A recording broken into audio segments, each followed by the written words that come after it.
اسلام بھائی یہ پوچھتے ہیں کہ میری امی کو قرآن پاک صحیح پڑھنا نہیں آتا، اس لیے وہ قرآن نہیں پڑھتی، تو کیا وہ قرآن سن سکتی ہیں یا پھر جتنا انہیں پڑھنا آتا ہے اتنا ہی پڑھتی رہے، یہ کافی ہے؟ اصل قرآن کریم پڑھنا اپنی جگہ پر یہ تو ہر مسلمان پر فرض عین ہے کہ کم از کم ایک آیت اس کو زبانی یاد ہو تاکہ وہ نماز میں فرض ادا ہو۔ سورہ فاتحہ پوری یاد ہونا، ہر مسلمان کو زبانی یاد ہونا اور درست یاد ہونا کہ جس سے معنی خراب نہ ہوتے ہوں، یہ مطلب واجب ہے۔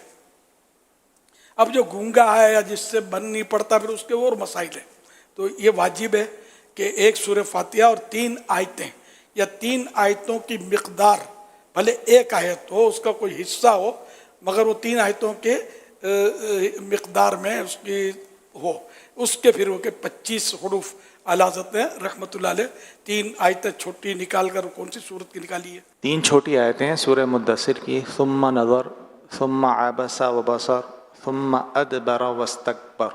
3 آیتیں اس کے حروف بنتے ہیں 25، جو اعلیٰ حضرت فرم 25، اور علامہ شامی رحمۃ اللہ علیہ نے 30 حروف فرمائے۔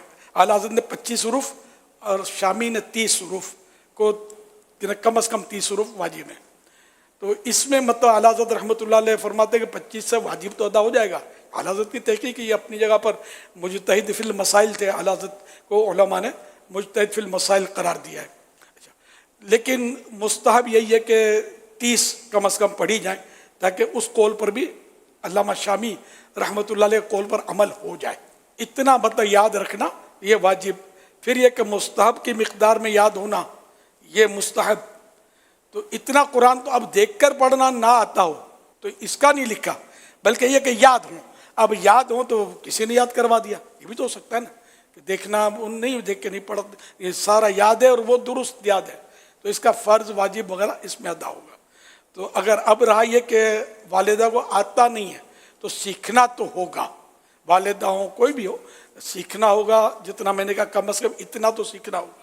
باقی جتنا سیکھے اچھا ہے، پورا قرآن کریم سیکھے بہت اچھا ہے، سیکھنا بھی چاہیے۔ اچھا اب یہ کہ اس کو سننا، جس کو آتا ہو پڑھنا یا نہ آتا ہو، سننا سب کو جائز ہے، قرآن کریم سننا اور کار ثواب ہے، ثواب کا کام ہے۔